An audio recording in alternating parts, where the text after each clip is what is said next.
मैं अब थक चुका हूँ। मेरी हड्डियों में अब ज़्यादा जान नहीं बची। मेरी आँख भी अब काफ़ी कमज़ोर हो गई हैं। मेरा दिल अब बहुत कमज़ोर हो गया है क्योंकि आज इसने उस इंसान को खो दिया जिसकी वजह से ये धड़कता था। मैं एक 68 साल का बूढ़ा आदमी जब भी अपनी ज़िंदगी के पन्नों की फिलता हूँ तो मुझे कुछ खास नहीं दिखता। मेरे पास कुछ भी ऐसा नहीं जिसे याद करके मैं अपनी ज़िंदगी पर नाज कर सकूं। जब भी मैं अपनी ज़िंदगी के गुजरे वक्त पर नज़र डालने की गुजरे वक्त को याद करने की कोशिश करता हूँ तो मुझे सिर्फ और सिर्फ अपने ऑफिस में बिताए वक्त याद आता है। इसके अलावा मुझे कुछ याद नहीं कि कब मैंने अपने बच्चों को पत्नी के साथ अच्छा वक्त बिताया था। आज मैं कुछ भी नहीं, लेकिन एक वक्त था जब मैं अन्नू के प्यार में पागल था। उसको देखते ही जैसे मेरे शरीर में जान आ जाती थी। गर्मियों के मौसम में भी मुझे लगता था जैसे बरसात का मौसम है। मैंने अन्नू से ज़्यादा खूबसूरत लड़की कभी नहीं देखी थी। बहुत जल्द हमने शादी कर ली। मुझे गर्व था कि अन्नू बहुत अच्छी माँ और पत्नी है। उसने बच्चों का बहुत अच्छे से ध्यान रखा, लेकिन हमारा प्यार शादी के 2 साल बाद कहीं खो गया। मेरा काम मुझ पर हावी होने लगा था। हर वक्त मुझे काम की चिंता रहती थी। अन्नू भी बच्चों में बहुत बिजी रहा करती थी। हम दोनों जैसे एक दूसरे के लिए टाइम ही नहीं निकाल पाते थे।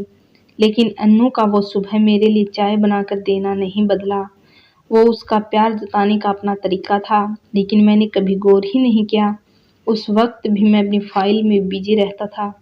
शादी के 43 साल बाद अन्नू की ब्रेन ट्यूमर की वजह से मौत हो गई। वो मुझे अक्सर कहा करती थी कि मेरे सर में दर्द रहता है और मैं उसे सिर दर्द की दवाई दे देता था और कहता था कि ठीक हो जाएगा। हॉस्पिटल के बेड पर अन्नू कई दिनों तक मौत से लड़ती रही, लेकिन अंत में हार गई। जिस दिल को मैंने इतनी शिद्दत से चाहा था, अब वो कभी नहीं धड़केगा। उस दिन मैं बहुत रोया क्योंकि उसे बचाने के लिए मैं कुछ ना कर पाया। मेरी पत्नी, मेरे बच्चों की माँ आज इस दुनिया से चली गई। मैं टूट चुका हूँ, मैं कुछ भी नहीं था। लेकिन अनु ने मेरी ज़िंदगी में आने के बाद मुझे पहचान दी।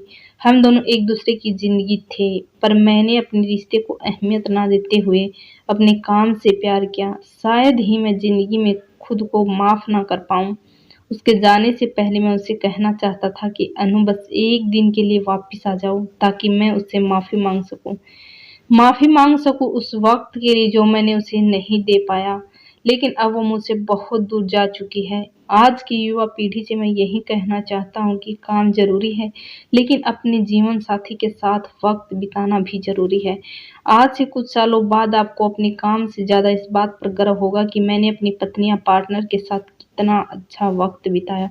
जवानी से ज़्यादा ज़िंदगी में बुढ़ापा लंबा लगता है और बिना प्रेम पार्टनर के ये बुढ़ापा काटना जैसे पल-पल मौत को झेलने के बराबर है। कभी उठिए, अपने पार्टनर को बताइए कि आपको उसके साथ की कितनी ज़रूरत है।